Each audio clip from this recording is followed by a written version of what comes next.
Excuse me sir. हाँ बोलिए। Sir जिसका जो सर स्टूडेंट का पासवर्ड नहीं मिल रहा है ईमेल आईडी का, सर उसको क्या करना पड़ेगा?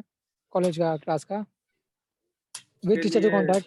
आप खुर्शीद सर को भेजिए, मेल आईडी रिसेट करेंगे। Okay sir. अभी तक तुम मेल यूज नहीं कर रहे थे क्या? नहीं सर, मेरा नहीं है सर, स्टूडेंट्स का है, वो पूछ रहे हैं। हाँ तो वो रीसेट हो जाएगा, पासवर्ड कोशिश रीसेट करके कर। आपको भेज दिया जाएगा। सी, बेसिकली सी लैंग्वेज में जो कुछ भी हम लोग पढ़े, C language is the procedural language, और सी लैंग्वेज में एक स्टैंडर्ड फॉर्मेट हम लोग फॉलो किए। Now the same format is used in C plus plus plus plus. Also, and when we discuss the particular add-on Golang, then that is also the modified version of C++, ठीक है ना? तो C++ का ही वो modified version है, way of writing change है, class का concept थोड़ा सा उसमें चेंज है, ठीक है ना? तो C लैंग्वेज से इनहेरिट हुआ है C++। तो once you have, once anyone have once anyone is capable to write program in C language, he is also capable to write program in C++ in C mode. Yes. Because आपका C++ में क्या है कि entire features of C language is included. So there is one term inheritance, ठीक है ना? Inheritance इसको आप बोल सकते हैं reusability. Yes sir, code reusability. Yes, code reusability. ये फीचर C में नहीं था, यानी सी लैंग्वेज में आपका एग्जिस्टिंग कोड रीयूज करने का प्रोविजन नहीं था। यानी कि अगर कोई सॉफ्टवेयर आया आपका, उसको मॉडिफाई करना हो तो एग्जिस्टिंग कोड को आप रीयूज नहीं कर पा रहे थे। तो सी प्लस प्लस में इसको ध्यान रखा गया कि आप जो एग्जिस्टिंग कोड है उसको यूटिलाइज कर पाए, रीयूजेबिलिटी फीचर्स उसमें हो। तो सी लैंग्वेज में जो कुछ भी फीचर्स था वो सारे कुछ को सी प्लस प्लस में भी डाल दिया गया। और C++ में जो है इसका मोड ऑफ एक्सेशन जो है वो दो तरह से कर दिया गया, सी मोड और एक क्लास।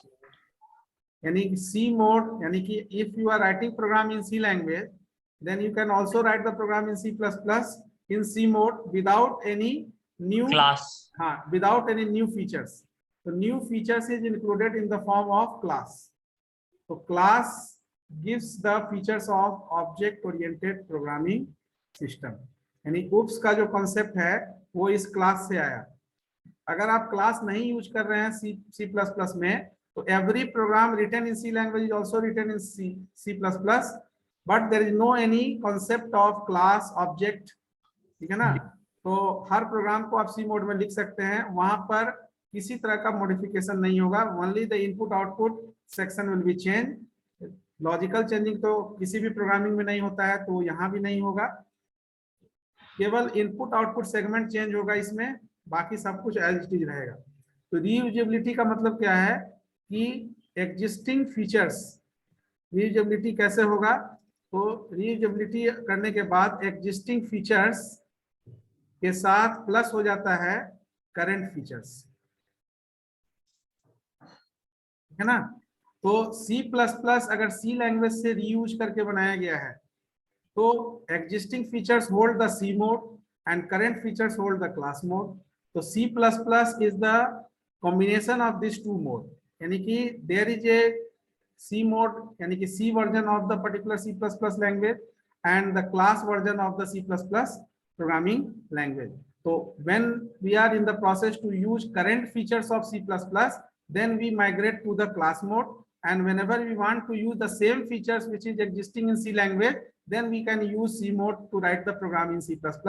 and अगर आप C language में प्रोग्रामिंग कर रहे होंगे या किए होंगे, then it is very much easier to write this mode of writing program in C++।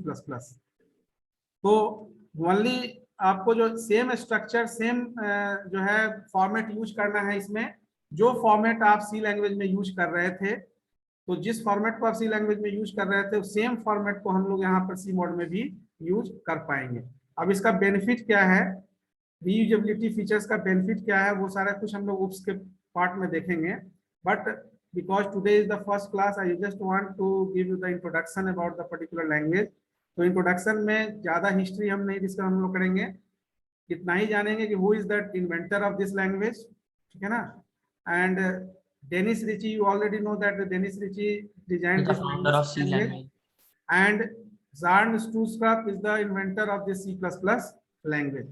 Yes, C++ language को C के बेस पर डिजाइन किया गया. Before C++ name, it is also termed as different language like BCPL, C, बहुत सारा language आया. Finally Yes, इसको C++ नाम दिया गया, ठीक है. तो C मोड, क्लास मोड. अब यहाँ से आपका जो है, अगर सी लैंग्वेज में आप प्रोग्राम लिख पा रहे हैं तो ये पार्ट आपका कंप्लीट होके होना चाहिए, यानी कि इस मोड में किसी को कोई डाउट नहीं रहना चाहिए. तो every program written in C language is easily converted into C++ language, ठीक है ना. ओनली यू हैव टू मतलब replace certain part of the code, ठीक है ना.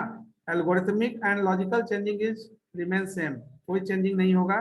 जैसा सी लैंग्वेज में था वही चीज यहाँ पर भी हम लोग यूज करेंगे. तो अभी चूंकि एक कमेंट किया था, एक मिनट. दूसरा चीज कि आप जब सी लैंग्वेज में प्रोग्रामिंग करते हैं तो what is the standard format, standard format in C language, what is the standard format in C language. सबसे पहले सर हेडर फाइल यूज करते हैं. सबसे पहले ये जो कमेंट्स, यानी comments is the optional part, but still comment और objective for which we are going to write program. What is your objective. तो कमेंट्स के लिए सी, अगर टर्बो सी, आज तो खुद अगर सी लैंग्वेज का प्रोग्राम टर्बो C++ कंपाइलर पर नहीं किए होंगे, तो टर्बो सी कंपाइलर पर किए होंगे, तो कमेंट्स के लिए आप दो तरह का कमेंट यूज किए होंगे. Yes sir. यस और मल्टीपल, ये दो कमेंट यूज किए होंगे. सिंगल लाइन कमेंट के लिए स्लैश, जो C++ सपोर्ट करता है C++ कंपाइलर, और मल्टीपल के लिए स्लैश स्टार, फिर स्टार स्लैश, ठीक है ना. तो ये दोनों कमेंट यूज होता है. और कमेंट्स हम लोग यहाँ लिख रहे हैं, but comments are included in your program anywhere in your program. Whenever you want to discuss or whenever you want to share certain information or certain information related to the instruction, then you can place comments in between the program also, not in the beginning only. तो beginning के अलावा बीच में भी कहीं पर भी comments use किया जा सकता है. Then there is a concept of preprocessor directive. yes sir. Preprocessor directive. Now what is preprocessor directive? Preprocessor directive is included in the program to give pre information to the compiler. यानी compiler को pre information, अगर पहले से कोई information देना हो तो it is the pre information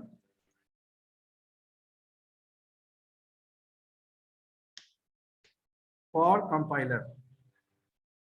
यानी कंपाइलर को कुछ भी पहले से बताना है. आप प्री प्रोसेसर डायरेक्टिव में we are mentioning hash include studio conio. Why we are including this header file? because we are going to give pre information to the compiler. We are using printf scanf function in our program, and that function is properly defined in the header file studio.h. yes है ना. get ch और clear screen function हम use करने जा रहे हैं, और इसका डिफिनीशन जो है ये हेडर फाइल में अवेलेबल है. तो कंपाइलर आपके स्टेटमेंट को, इंस्ट्रक्शंस को कंपेयर कहां से करेगा? उस हेडर फाइल से करेगा जहां पर उसका डिफिनीशन अवेलेबल है. तो that is the pre processor directive in the form of hash include, hash define, hash pragma, hash want. Various mode of pre processor directive we have. C में आपने पढ़ा होगा various types of pre processor directive, ठीक है. Then after we just include, that is also optional, but we include global variable declaration, है ना. Global variable declaration, global variable declaration, इसको आप बोल सकते हैं दिस इज ऑप्शनल, क्योंकि जरूरी नहीं कि हर प्रोग्राम में आप ग्लोबल वेरिएबल डिक्लेयर करें. है ना। ऑप्शनल है। ग्लोबल वेरिएबल और लोकल वेरिएबल का कॉन्सेप्ट भी है आपके पास। Yes, sir. Yes, sir. Yes, sir. Yes. तो in your program both global and local variable exist. Global variable के पास प्रिविलेज होता है कि that variable is accessed in any function, किसी भी फंक्शन में एक्सेस हो सकता है। लोकल वेरिएबल जो है वो पार्ट ऑफ द फंक्शन या पार्ट ऑफ द ब्लॉक होता है और केवल उसी ब्लॉक में एक्सेसिबल ब्लॉक में होता ही है। से तो उसका स्कोप और लाइफ टाइम Yes. डिलिमिटेड होता है उसी ब्लॉक तक या उसी फंक्शन तक जहां पर उसको आप डिक्लेयर किए हैं। तो global variable declaration. Then after we have prototype declaration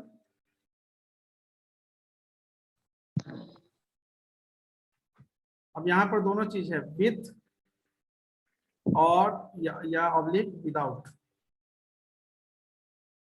with definition और विदाउट डिफिनीशन। अब इसके लिए top down bottom up approach आप पढ़े होंगे। Yes, sir. Yes, sir. तो अगर विदाउट डिफिनीशन होगा तो सेमी कॉलन से टर्मिनेट होगा, अगर Yes, विद sir. डिफिनीशन होगा तो Sir. Semicolon. कंटिन्यू रहेगा, डिफिनीशन कंटिन्यू रहेगा। तो जैसे pre processor directive, pre information for compiler किसके लिए है, तो दिस इज ऑल्सो, इसको भी हम लोग टर्म कर सकते हैं। और prototype declaration of built in function.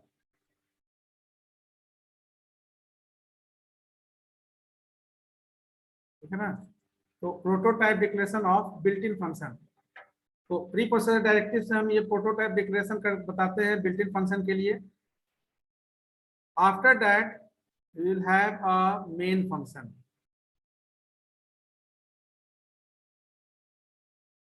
ठीक है ना, main function, then local variable, then we close the main function. अगर कोई यूजर डिफाइंड फंक्शन होगा तो प्रोटोटाइप डिक्लेयर करेंगे, अगर नहीं होगा तो नहीं करेंगे। अगर यूजर डिफाइंड फंक्शन होगा तो यूजर डिफाइंड फंक्शन यहाँ पर कॉल होगा और इसका डिफिनीशन हम या तो prototype declaration without definition after that main function के बाद डिफाइन करेंगे इसको, या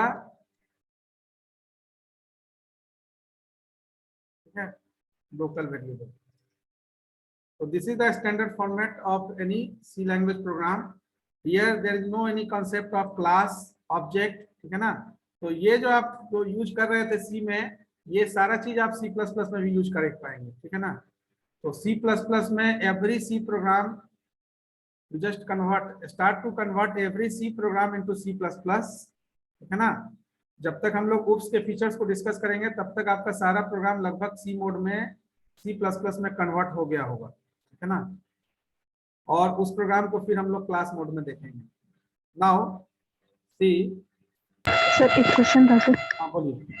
सर oops का कॉन्सेप्ट आने से ही हम लोग का प्लस प्लस इंक्रीमेंट हुआ है सर। oops के कॉन्सेप्ट लाने से प्लस प्लस इंक्रीमेंट हुआ है सर। C++ जो बोलते हैं ना सर। फिर से बोलो तो नहीं सुन रहे हैं। सर C++ का जो प्लस प्लस कॉन्सेप्ट आया है सर oops के फीचर से ही आने से आया है। ये तो आप इंक्रीमेंट ऑपरेटर यूज करते हैं ना, सर यस सर। वही इंक्रीमेंट है। सी में इंक्रीमेंट किया गया, कुछ नया चीज जोड़ा गया, इसलिए वो concept plus plus increment operator के रूप में या प्लस प्लस डाल दिया गया। सर तो plus plus as a operator work करेगा सर। ये प्लस प्लस यस सर। नहीं, तो आप जब सी प्लस प्लस का प्रोग्राम सेव करेंगे तो उसका एक्सटेंशन तो .cpp होगा। ये सर वो तो पता है सर। हाँ सर तो plus plus as a operator यहाँ पे ट्रीट करेगा सर। नहीं, ये एज ए ऑपरेटर नहीं, ऑपरेटर जरूर यूज हो रहा है, लेकिन ये आप एक तरह से ये बोल सकते हैं कि C++ में ऑपरेटर ओवरलोडिंग का भी कॉन्सेप्ट है। ठीक है ना। तो यहाँ लेकिन ऑपरेटर ओवरलोड नहीं हो रहा है, यहाँ पर कॉन्सेप्ट एडिशन हो रहा है। तो यहाँ इंक्लूजन, यहाँ कॉन्सेप्ट प्लस प्लस का किसी तरह का कैलकुलेशन या मैनिपुलेशन से नहीं है। ठीक है ना। यहाँ नेमिंग कन्वेंशन यूज किया गया है कि सी में कुछ इंक्लूड किया गया नया, तो इसलिए इंक्रीमेंट किया गया। तो यहाँ plus plus implementation in the features point of view, not in the manipulation or computational point of view. ठीक है? Yes sir. क्या आपको कैलकुलेशन लग रहा था? नो सर, बस वही सब कंफ्यूजन था सर। यहाँ कैलकुलेशन नहीं। तो सी, अब जैसे ही कोई प्रोग्राम लिखेंगे, थोड़ा सा डिफरेंस देखेंगे हम लोग। तो डिफरेंस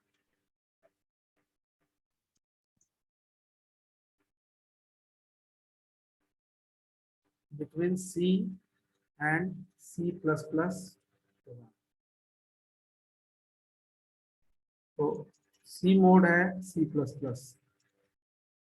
सी मोड में जैसे अगर हमको दो नंबर को जोड़ने का, सिंपल कोई भी प्रोग्राम आप ले लीजिए, सपोज दो नंबर को जोड़ने का प्रोग्राम लिखना है, तो we just use the multi line comment here, program to add two number, या जो भी ऑब्जेक्टिव आप लिखना चाहते हैं।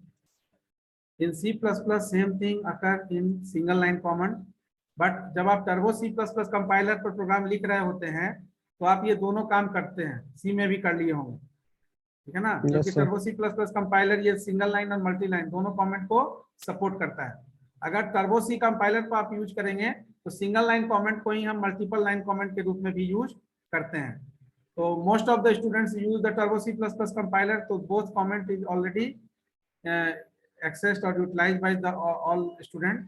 तो यहाँ पर इसको सिंगल लाइन कमेंट के रूप में same thing we just mention here, program to add two number. तो यहाँ पर ऑप्शन क्लोज करने का नहीं है, सिंगल लाइन कमेंट। सी में program to add two number लिखने के बाद इमीडिएटली हम प्री प्रोसेसर डायरेक्टिव लिखते हैं। तो प्री प्रोसेसर डायरेक्टिव लिखने में वी जस्ट इंक्लूड, इनिशियली हम standard input output function use करते हैं, क्योंकि standard input device keyboard use करना होता है प्रोग्राम में, और standard output device display section use करना होता है। तो hash include studio, standard input output header file, और conio console input output header file, ये दो हम बेसिकली इंक्लूड करते हैं प्रोग्राम में। सेम थिंग ये सब कुछ जितना स्टूडियो कोनियो सब इसमें भी यूज होगा C++ में भी, लेकिन प्रिंटफ स्कैनफ के अलावा कोई फंक्शन यूज करना होगा स्टूडियो का, यहाँ यूज करेंगे, है ना?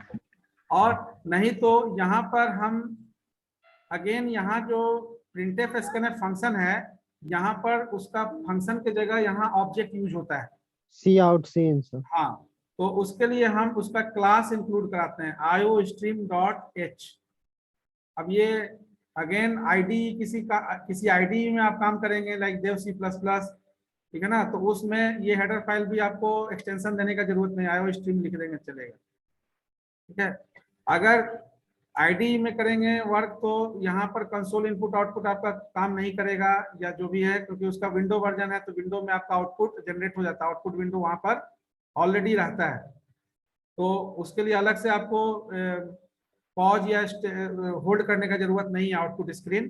कंसोल इनपुट आउटपुट को मैं यहाँ पर जो हम लोग conio.h में get ch या clear screen जो भी यूज करते हैं, just for taking the assistance for the particular screen display के लिए हम लोग यूज करते हैं। तो विंडो वर्जन में उसका जरूरत नहीं पड़ता है। तो iostream.h बेसिकली क्या है कि ये दो तरह के क्लास का अगेन इनहेरिटेंस है, iStream और OStream। iStream input stream class, OStream output stream class. तो iStream का एक ऑब्जेक्ट यूज होता है Cin जो बिल्ट इन ऑब्जेक्ट है, और OStream का एक ऑब्जेक्ट यूज होता है Cout जो बिल्ट इन ऑब्जेक्ट है, this is not user defined object.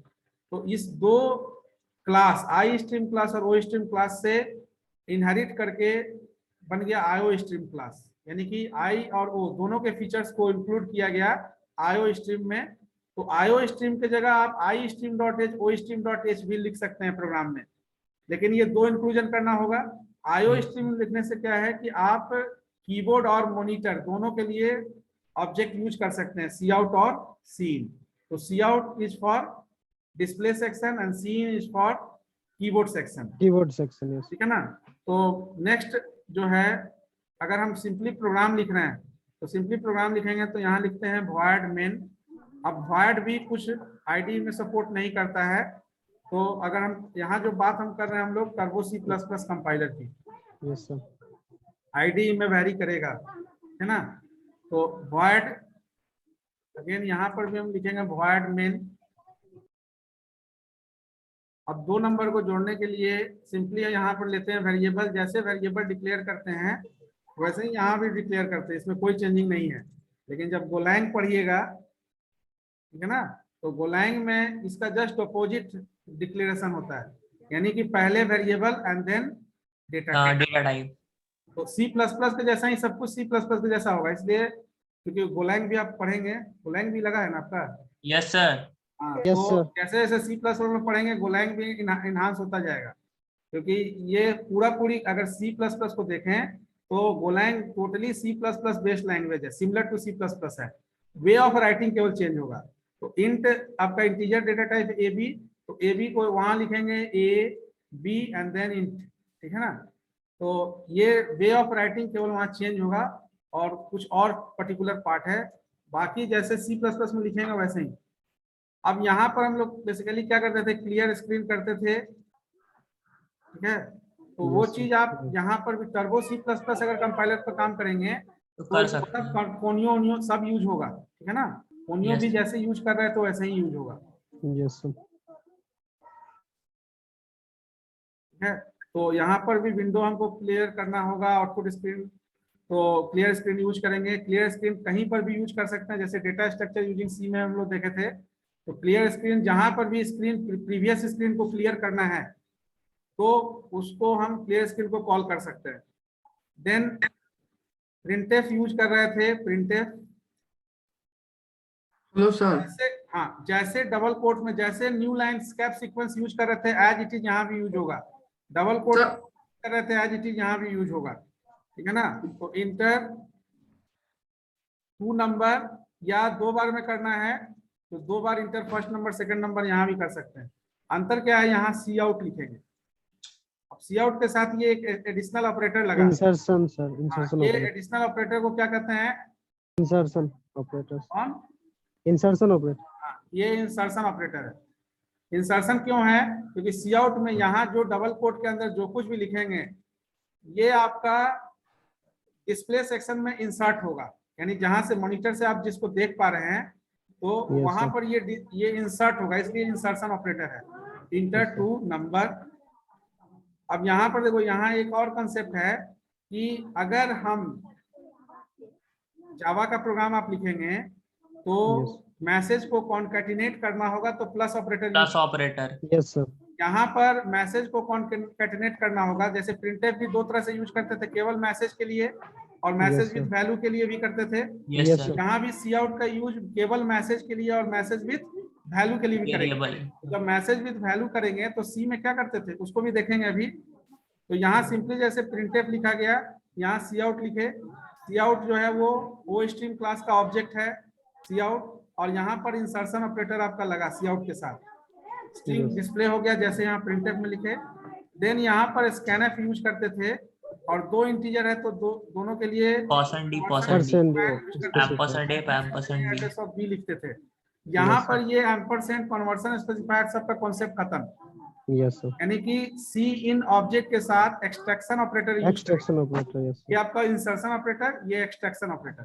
तो एक्सट्रैक्शन ऑपरेटर के साथ क्या होगा कि जो भी वेरिएबल है उसको डायरेक्टली वेरिएबल नेम से Directly. कॉल कर लेंगे। Yes. यानी अगर ए का वैल्यू हमको लिखना है तो अब यहाँ क्या है कि सी में कॉमा से सेपरेट कर दिए थे, सी प्लस प्लस में ऐसा नहीं लिख सकते,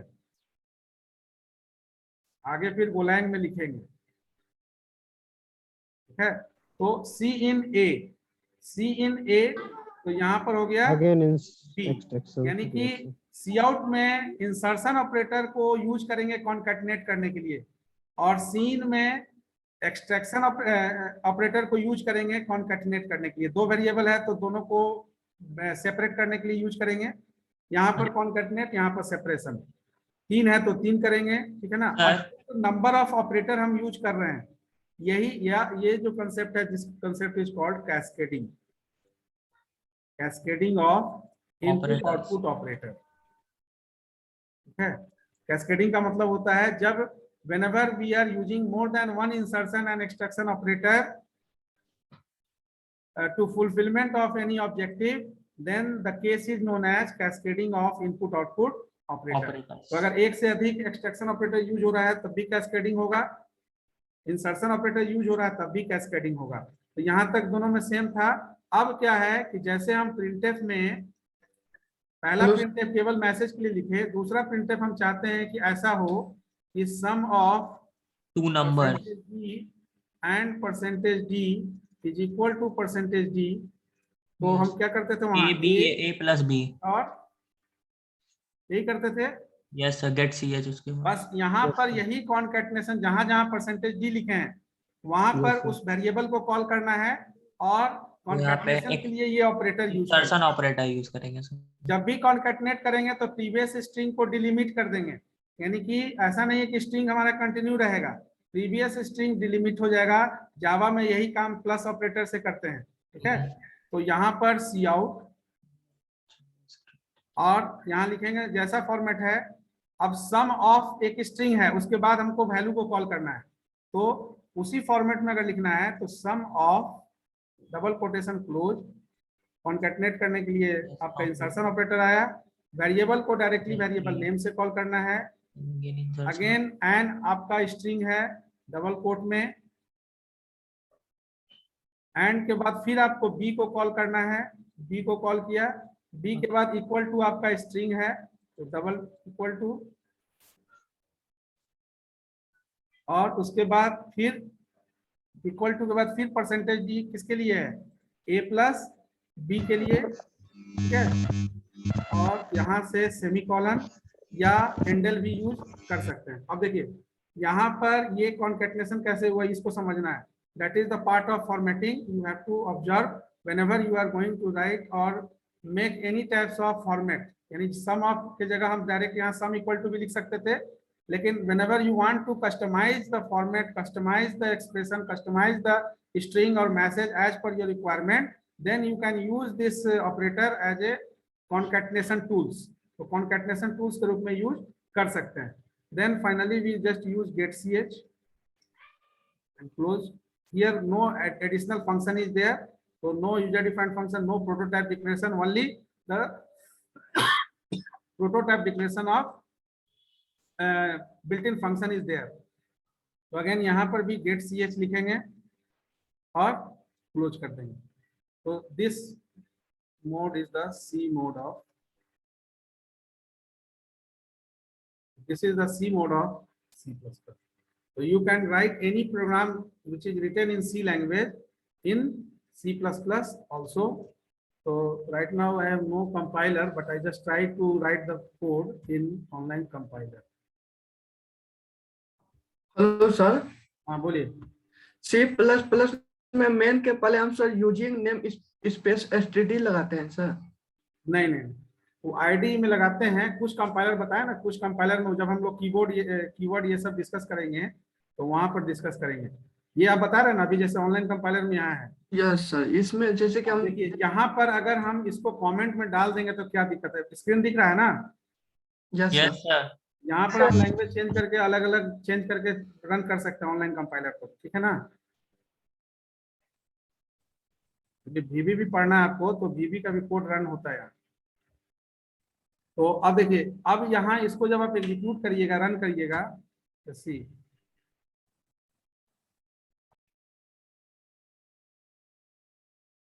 यहाँ देखिए कंपाइलेशन एरर आ गया ना। Compilation failed due to following errors. Now see the error. Error is what? std cout. दिख रहा है error? Yes sir, Yes, sir. In file included main this. अब ये जो आपका है, ये एरर आने के पीछे मेन रीजन क्या है कि ये एरर आपका हट जाएगा जब यहाँ पर आप std कोलोन सर कौन डाल देंगे तो ये हट जाएगा। इसी std ऑब्जेक्ट के लिए वहां name space using name space std लिखा जाता है।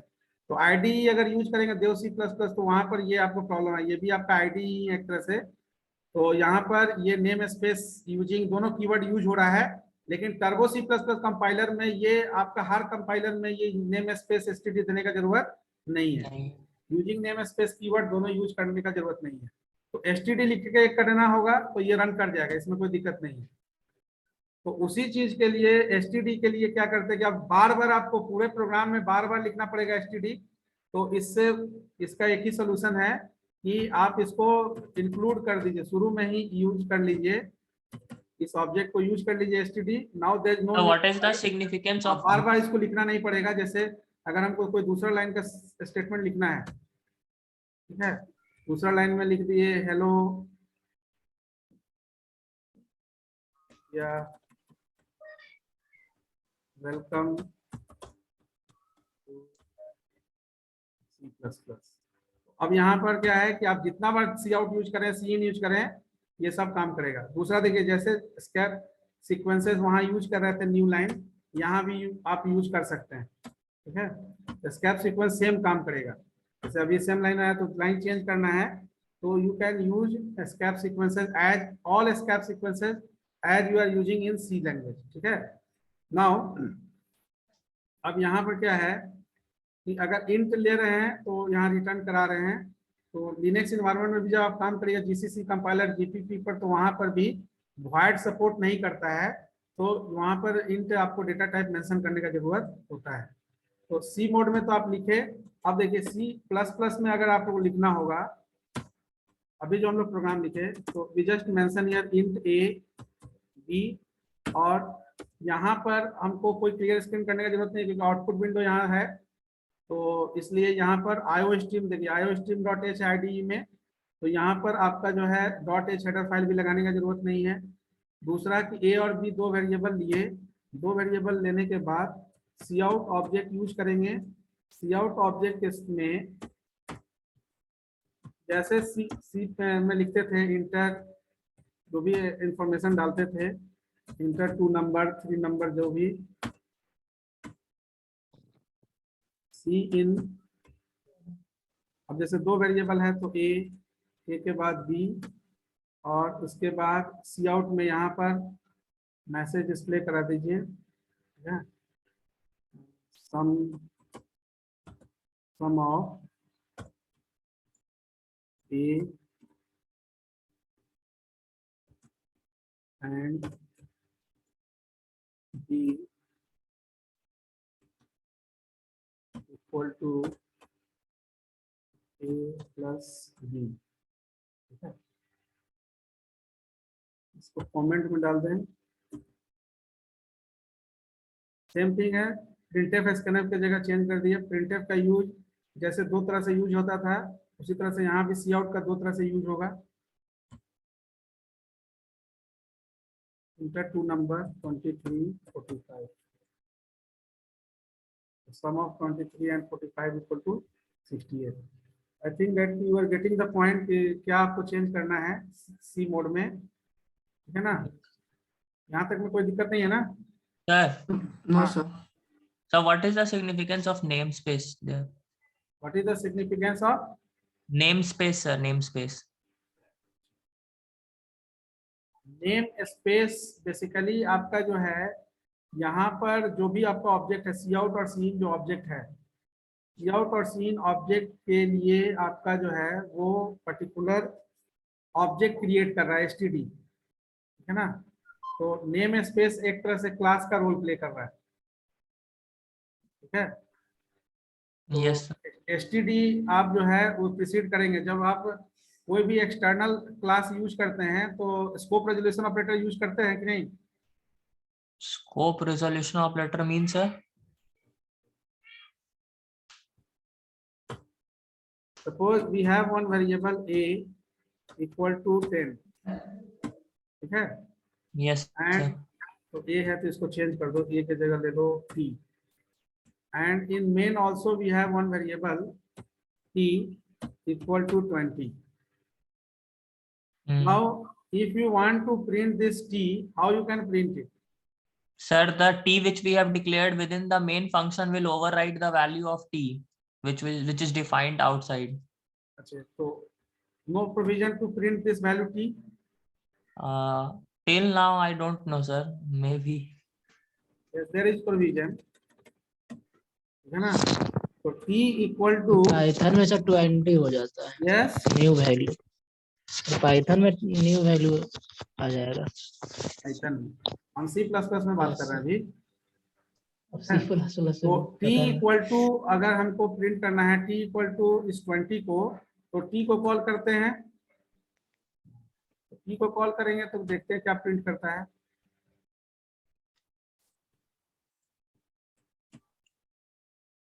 ट्वेंटी प्रिंट कर गया ना। न्यू वैल्यू से यस हमको अगर 10 को प्रिंट Same करना as होगा Python तो से। We just use that scope resolution operator. So whenever you press here scope resolution operator, then you will get the global variable.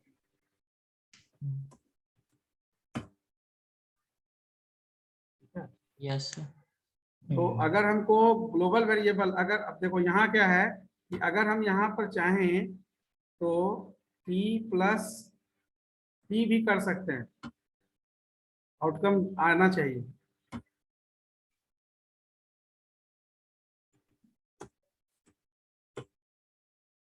Yes, sir. इसका मतलब क्या है कि हम सेम वेरिएबल को एक्सटर्नल, लोकल और ग्लोबल वेरिएबल को डिफरेंटली यूज कर पा रहे हैं। यस तो std आप जब यहाँ यूज कर ले रहे हैं ना, तो std आपका जो है इंक्लूड करने का मतलब है कि ये जो ऑब्जेक्ट आपका सी आउट और सीन है, ये इस फीचर्स यानी कि उस पर्टिकुलर फीचर्स को यूज कर पा रहा है। स्टैंडर्ड जो फीचर्स है, स्टैंडर्ड जो डिवाइस यूज हो रहा है, स्टैंडर्ड डिवाइस का मतलब स्टैंडर्ड इनपुट और स्टैंडर्ड आउटपुट डिवाइस। तो ये ऑब्जेक्ट आपका उस डिवाइस के लिए वर्क कर रहा है इस पर्टिकुलर कंपाइलर में। टर्बो C++ कंपाइलर तो एज्यूम ही करता है कंसोल आपका जो इनपुट, जो standard input output header file में स्टैंडर्ड इनपुट डिवाइस कीबोर्ड और स्टैंडर्ड आउटपुट डिवाइस मॉनिटर को, ठीक है ना। लेकिन यहाँ पर आपको कंपाइलर को सी आउट और सीन को समझाना पड़ता है कि cout is used for standard output device and scene is used for standard input device, ठीक है ना। That's why in this compiler we just include std, and through that std the particular cout and scene object is governed throughout the program। पूरा programme जब तक execute होगा तब तक उसके बेसिस पर वो आपका एक्सेसिंग करेगा। तो यहाँ पर स्कोप रेजोल्यूशन ऑपरेटर का C++ में बहुत रोल है। आप पाइथन में यूज नहीं किए इसको? No, sir. In Python we didn't. Python में नहीं किए, तो पाइथन में भी यूज है, ठीक है। तो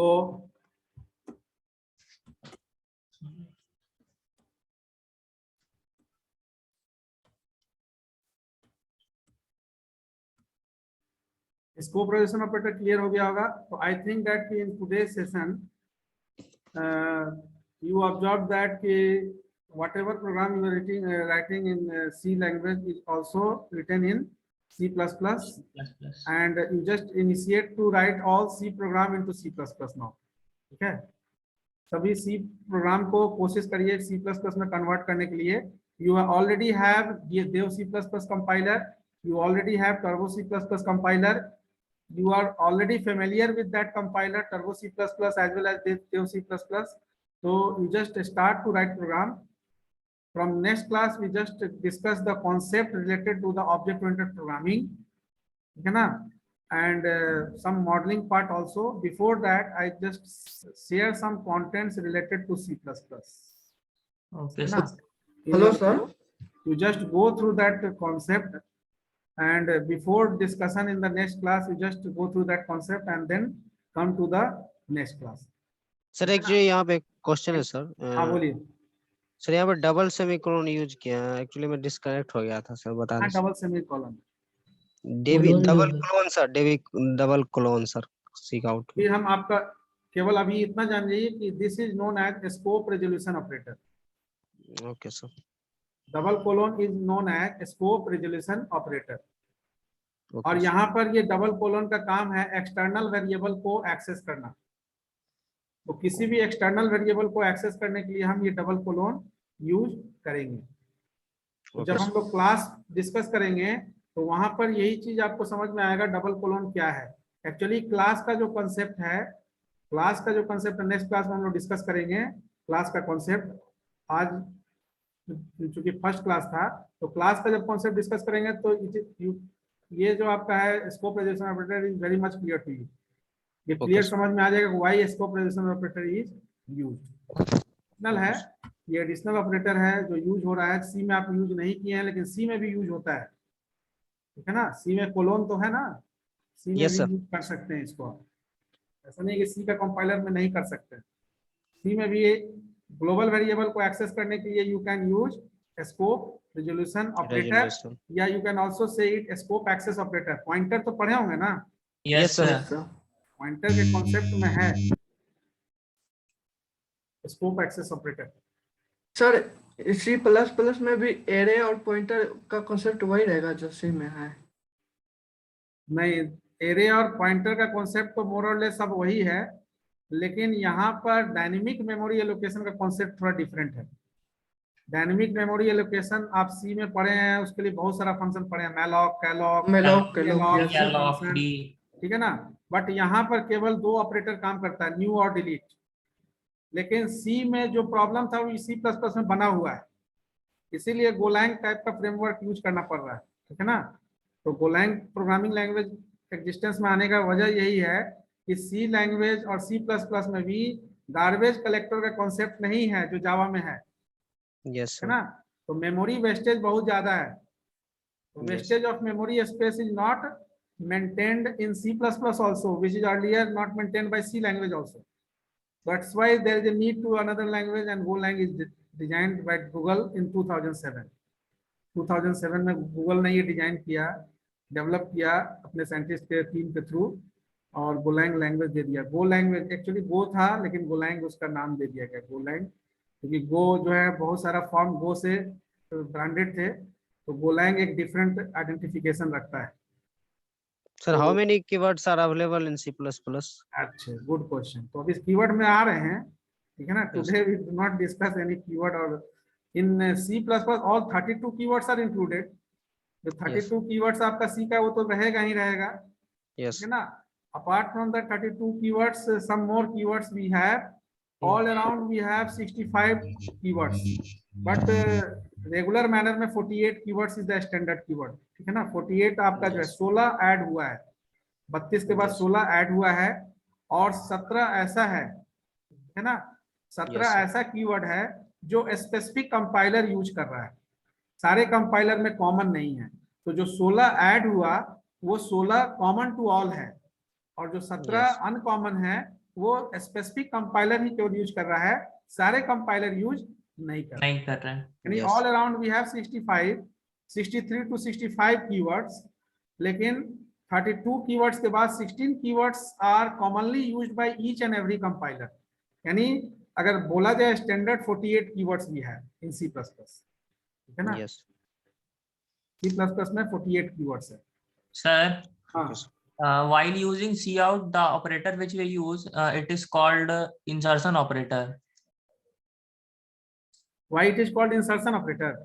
Yes, sir, because we are just printing it. So why we are calling it as an insertion operator? Insertion operator, that's why, because whenever you are using insertion operator along with cout, so cout is the object which is used to display the content onto the screen, and onto the screen the contents is displayed in the sense of insertion, not in the sense of extraction. तो आपका जो display section है वहां पर insertion operation होगा, ना कि वहां से एक्सट्रैक्शन होगा। तो extraction will occur from keyboard and insertion will occur on the monitor. That's why insertion operator name is given to that particular operator. Insertion means insert to the particular display section, and extraction means extract from the keyboard and extract from the input section. Input area से extract करके और keyboard area आपका जो monitor area है वहां पर insert करना। तो insert करना है इसलिए insertion to the particular monitor, और keyboard में extraction to the particular keyboard. तो थोड़ा सा यहाँ पर कंफ्यूजन होता है लोग को कि cout के साथ ये एक्सट्रैक्शन ऑपरेटर है होना चाहिए, ठीक है ना। तो आप उसका और भी नाम है इनपुट, यानी पुट और गेट ऑपरेटर, ठीक है ना। Put to operator and get to operator. तो उसके बेसिस पर भी आप इंसर्शन और एक्सट्रैक्शन ऑपरेटर बोल सकते हैं। कैस्केडिंग का कॉन्सेप्ट हम लोग डिस्कस कर ही लिए, और बेसिकली अब जो भी आप प्रोग्राम लिखेंगे वो अभी सी मोड में लिखेंगे, अभी सी प्लस प्लस में जो भी प्रोग्राम लिखेंगे, तो जैसे जैसे हम लोग सिंटेक्स डिस्कस करेंगे वैसे वैसे ओप्स का फीचर जब कंप्लीट डिस्कस कर लेंगे, जावा में भी आपको ओप्स का फीचर डिस्कस करना है। तो मोर और लेस जावा और सी प्लस प्लस में ओप्स का फीचर सेम ही है, एक आध पॉइंट जो है जावा में डिफरेंट है सी प्लस प्लस से, ठीक है ना। Yes, sir. तो दोनों ऑब्जेक्ट ओरिएंटेड है, लेकिन जावा ट्रूली बोलते हैं ट्रूली ऑब्जेक्ट ओरिएंटेड, और Partially. सी प्लस प्लस को पार्शियल बोलते हैं, ठीक है ना। पार्शियल क्यों बोलते हैं, जब हम लोग डिस्कस करेंगे ऑब्जेक्ट ओरिएंटेड तो वहां डिस्कस करेंगे, ठीक है ना। So because it supports procedural programming also. हाँ,